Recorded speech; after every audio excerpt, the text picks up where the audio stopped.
जय झूलेलाल दोस्तों, मां मुस्कान आहूजा और तव्हांजो स्वागत आहे मुंहिंजे चैनल हुनर मुस्कान का सिंधी ते। अॼु मां तव्हांखे ॿुधाईंदसि एकादशी छा आहे, एकादशी जी उत्पत्ति कीअं थी, एकादशी व्रत रखण जी विधि, एकादशी यानी ग्यारस जो महात्म, एकादशी जी कथा उन में मां तव्हांखे ॿुधाईंदसि प्रबोधनी एकादशी यानी वॾी ग्यारस जी कथा। एकादशी छा आहे यानी ग्यारस। महीने में 2 एकादशियूं यानी ग्यारसूं थींदियूं आहिनि। हिकु थींदी आहे साई, जंहिंखे शुक्ल पक्ष चइबो आहे, ऐं ॿी थींदी आहे महीने जी ऊंदाहिनि में, जंहिंखे कृष्ण पक्ष चइबो आहे। शुक्ल पक्ष जी ग्यारस सिंधी तारीख़ुनि जे घणो करे 9 या 10 थींदी आहे, ऐं कृष्ण पक्ष जी ग्यारस जेका आहे घणो करे 23-24 तारीख़ ते थींदी आहे। जीअं नदियुनि में गंगा नदी, पर्वतनि में हिमालय, शास्त्रनि में भगवत गीता सभिनी में श्रेष्ठ आहे, तीअं विर्तनि में एकादशी या ग्यारस जो विर्त जेको आहे सर्वश्रेष्ठ लिखियो थो वञे। हीउ विर्त पाप रूपी काठियुनि खे जलाइण लाइ हिकु अग्नि समान आहे। श्री कृष्ण भॻवान जा ही वचन आहिनि त विर्त रखण सां मन जो मेल दूर थिए थो ऐं इन्हीअ में कयल सची प्रार्थना सफल थिए थी ऐं पाप नाश थिए थो। खुद ईश्वर जो साक्षात दर्शन भी प्राप्त थिए थो पियो। 5 कर्म इंद्रियूं जहिड़ोक हथ, पेर, ज़बान, गद्या ऐं पेशाब जी इंद्री, ऐं 5 ज्ञान इंद्रियूं जहिड़ोक अखियूं, कन, चमड़ी, नक ऐं कंठ, उहे थियूं 10 ऐं 11 मन। इन्हनि सभिनी 11 खे पंहिंजे वस में रखण खे चइबो आहे ग्यारस। जिन इहे सभु जीतिया तिन जग जीतियो। महीने में 1 या 2 दफ़ा बुख कढण करे इंसान जी तंदुरुस्ती ठीक रहंदी आहे। अलौकिक दृष्टिअ वारा चवंदा आहिनि त असांजो धर्म आहे विर्त रखणु। जंहिं विर्त खे मनुष्य रखणु चाहे तंहिं में पूरो विश्वास ऐं प्रेम अवश्य रखणु घुरिजे। जेकॾहिं ईअं न थियो त विर्त मां पूरो फ़ाइदो न मिली सघंदो आहे। हाणे मां तव्हांखे ॿुधाईंदसि एकादशी जी उत्पत्ति कीअं थी।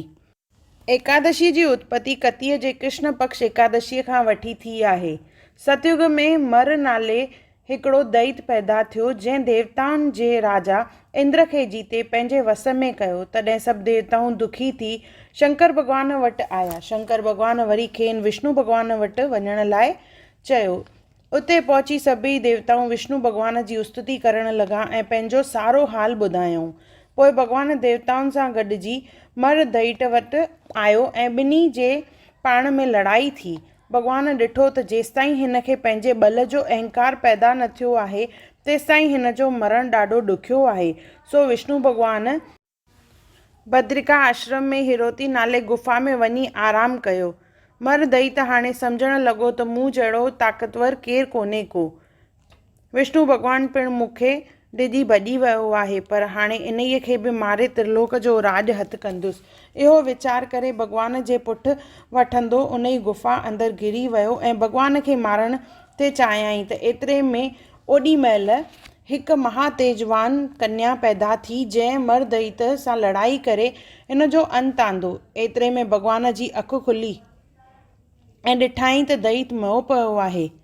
हिकु कन्या हथ जोड़े साम्हूं बीठी आहे। कन्या चवण लॻी त प्रभु, मां तव्हांजे शरीर मां उत्पत थियल आहे, तव्हांजी ही कन्या आहियां ऐं हिन अभिमानी दैत जो अंत बि मूं ई आंदो आहे। विष्णु भॻवान प्रसन्न थी चवण लॻो त हे पुत्री, गुर जेके घुरणो अथई। कन्या उत्तर ॾिनो त हे भॻवान, जेकॾहिं मूं ते प्रसन्न थिया आहियो त मूंखे इहो वरदान ॾियो त मुंहिंजे निमित्त जेको विर्त रखे सो मन, कर्म, वाणी या शरीर करे महाबलवान थिए।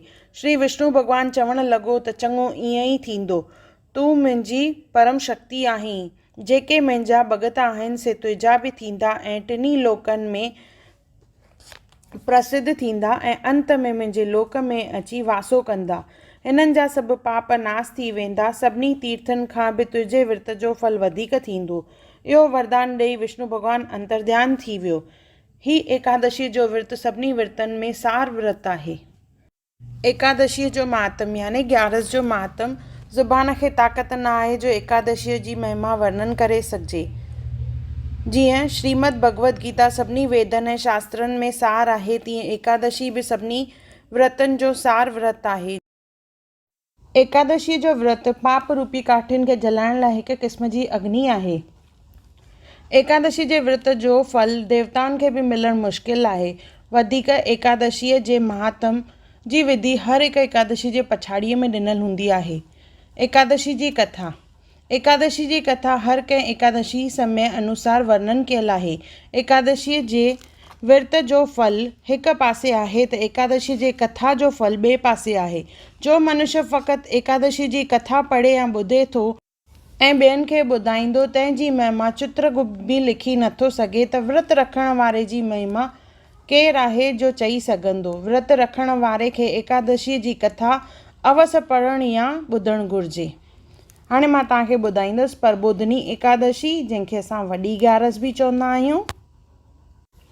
हीअ एकादशी कतीअ जे शुक्ल पक्ष तारीख़ 9 ॾींहुं थींदी आहे।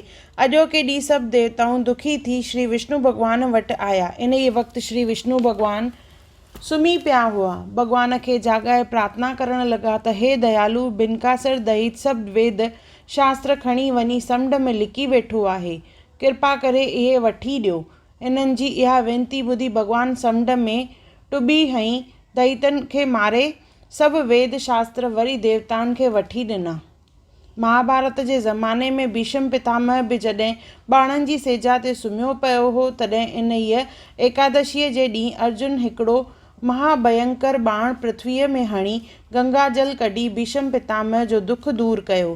तंहिं करे जो मनुष्य हिन कारकत शुक्ल पक्ष जी एकादशीअ खां वठी पूर्णिमा ताईं 5 ॾींहं महाभारत जो शांतीअ सां पाठ पढ़ंदो ऐं गंगा जल सां स्नानु कंदो, इहो जनम मरण जे 84 में न ईंदो ऐं जा कामना दिलि में धारींदो सा हिन जी भॻवंत पूरी कंदो। जो मनुष्य हिन कारकत जे महीने में तुलसीअ जी पूॼा थो करे ऐं भॻवान जी मूर्तीअ जे गुलनि, पुष्पनि, तुलसीअ जे पतनि ऐं सुगंधियुनि सां पूॼा करे थो, तंहिंजी महिमा चवण ऐं लिखण खां ॿाहिरि आहे।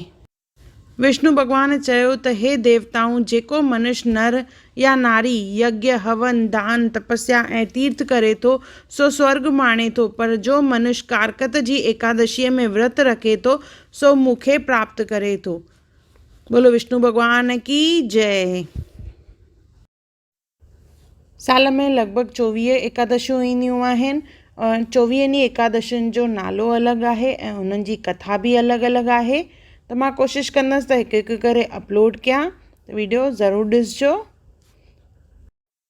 वॾी ग्यारस ते असां तुलसीअ जे अॻियां ॾीओ ॿारींदा आहियूं, जंहिंमें असां जेका कपा हणंदा आहियूं उहो 365 कण ॻणे करे खणंदा आहियूं।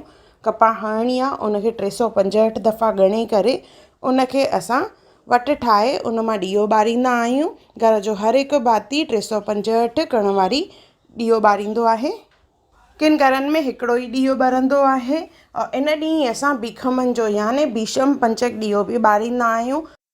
उन जो वीडियो मां पहिरियों ई अपलोड करे चुकी आहियां, उन जी लिंक डिस्क्रिप्शन बॉक्स में आहे, ज़रूरु चेक कजो। कथा जे हिसाब सां एकादशी जो विर्त सॼो ॾींहुं कुझु न खाइजे। अगरि ईअं माण्हू नथो रखी सघे त उन जी जॻह ते फल फ्रूट खाए।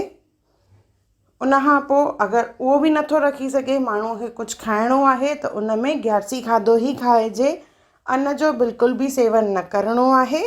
ग्यारसी खाधो कीअं ठाहिजे, छा ठाहिजे, उन जी लिंक मां डिस्क्रिप्शन बॉक्स में विधी आहे, तव्हां ज़रूरु चेक कजो।